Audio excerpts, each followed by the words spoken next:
Hello and welcome back to another book review. First of all, if you are new here, I post new book reviews on both fiction and nonfiction books almost every single day. So if you're looking to follow book reviews or just get some reading inspiration, then feel free to stick around. Today I'm going to be reviewing a short story in this collection, The Best of Leigh Brackett, edited by Edmund Hamilton. So I got this book this collection because I was looking for a specific work by this author, Leigh Brackett. I was looking for The Long Tomorrow. This is part of my Hugo Award reading challenge. I am trying to read all of the winners and shortlisted finalists according to the Wikipedia pages for Hugo Award for Best Novel and Best Novella. I love sci-fi, I love fantasy, and I want to do this challenge to myself to really understand the genre and how it developed and some of the classics from these previous decades. So Leigh Brackett had a shortlisted finalist and I was looking for it, and this book did not have The Long Tomorrow, but it did have another shortlisted finalist from the year 1945. It's technically a Retro Hugo, but it has The Jewel of Bas, shortlisted in 1945 for Best Novella. So I decided to give it a read. It's the first story in this collection. There's not much to look at and there's no illustrations. And I gave it a read. It's quite short, it's about 45 pages, and now I'm going to do a little review. The first thing I want to talk about is the author in and of herself. Leigh Brackett was not a name I was familiar with. Of course, I'm doing this Hugo Award reading challenge to familiarize myself with the sci-fi and fantasy genres, but I'm surprised I hadn't heard of her before because she seems to have been a really outsized force in the field. She's called the Queen of Space Opera, so she seems to have had a huge impact, and I'm surprised I hadn't come across her name before. I'm also surprised because according to her Wikipedia article, which I'm assuming is correct, she also worked on a draft of The Empire Strikes Back. So she really seems to have had a big impact, even though she died in the 70s and hadn't been around for a couple decades, and I just hadn't come across her. So I'm excited to have this opportunity to familiarize myself with some of her works. Of course, this book was written in the 1940s and 1945, so the work is a little bit older, and with this older sci-fi, sometimes you can tell things that maybe weren't cliche or weren't overdone or overused in the 1940s have since become things that the genre has moved away from. So in reading these older Hugos, there's definitely a little element of dated material in it, maybe dated gender roles, dated stereotypes, words we no longer use, or ways that we describe people we no longer use. There wasn't any of that in The Jewel of Bas, I have to say, I don't think. But there are elements of reading these things from the 40s, the 50s, the 60s that are quite dated, and it's just something you have to keep in mind when reading this. I feel like I can't necessarily review this and say, well, this is cliche and this is cliche and this is cliche, because in 1945 it may not have had this overused impact. The Jewel of Bas is 45 pages, so quite short, and it follows two main characters, or really one main character, but there's two characters that the story focuses on, and that's Kieran and Mouse. So these are two individuals. They seem to be kind of fluid, traveling individuals. They maybe perhaps steal things to get along, and they are going somewhere, and they're going to take a shortcut through this area called the Forbidden Plains. This is one of those things that if I was reading in a sci-fi or fantasy book from 2020, 2021, the 2010s, I would say, well, that's a little bit of a cliche name, or that name's kind of on the nose, like, oh, the Forbidden Plains.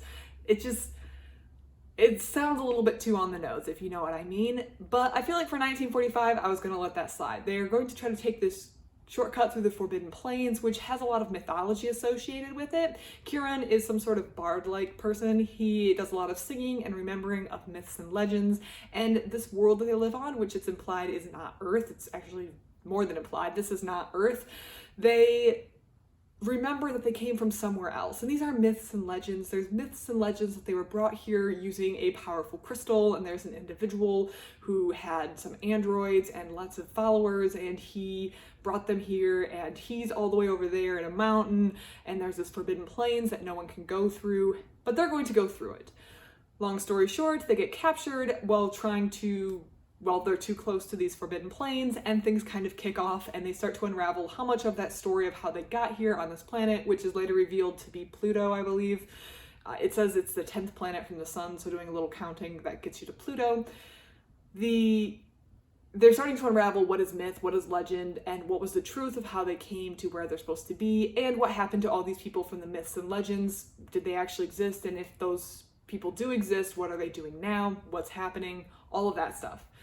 I think that this book has a quite bland first half of, I feel like the first half of the short story is quite a bit weaker than the second half. The second half is a lot more interesting when we start to get into the myths and legends and determining what is real and what isn't. The first half wasn't really capturing me, and I was kind of feeling the entire first half, but when we got to the second half, especially the part where Kieran kind of broke away, or when they reach a very key central area and they start to see things that kind of confirm some of the myths that they were told, the story got a lot better and I really got into Brackett's writing. So I think that she has a lot of potential. I think this story may have been a little better if it was like 100, 130 pages. So still quite short. I feel like you can tell the whole story without needing to go into a 250, 300 page novel, but just having a little bit more space, because by the time we got to the second half, I was really intrigued and interested in the story, and I kind of liked some of the decisions the characters had to make, and the characters' decisions that they did make also wound up being very interesting to me.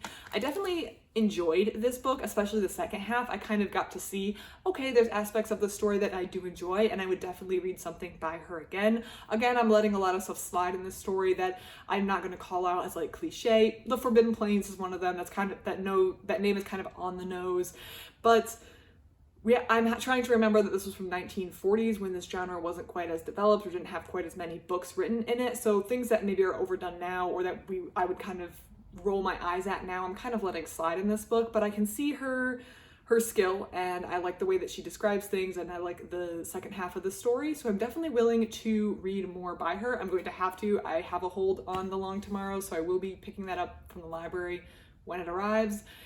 But I'm interested in reading more, and I definitely want to see what the Queen of Space opera puts together.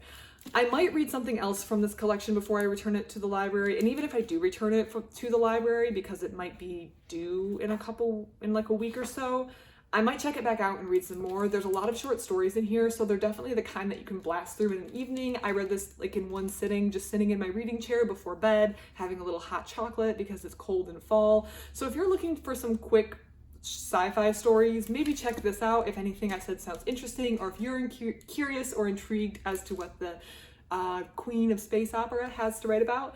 This is definitely something that could be interesting for you. I'll be reading more Leigh Brackett, so I'll have, I think, a better opinion on her writing overall when I read more works by her. But for now, I'm intrigued. I see her potential, I see the talent, and I want to know more about what she is about and what she writes about and the worlds that she builds. If you've read the Jewel of Bas or anything by Leigh Brackett, or have any thoughts and opinions on this book, please let me know. I love to receive comments.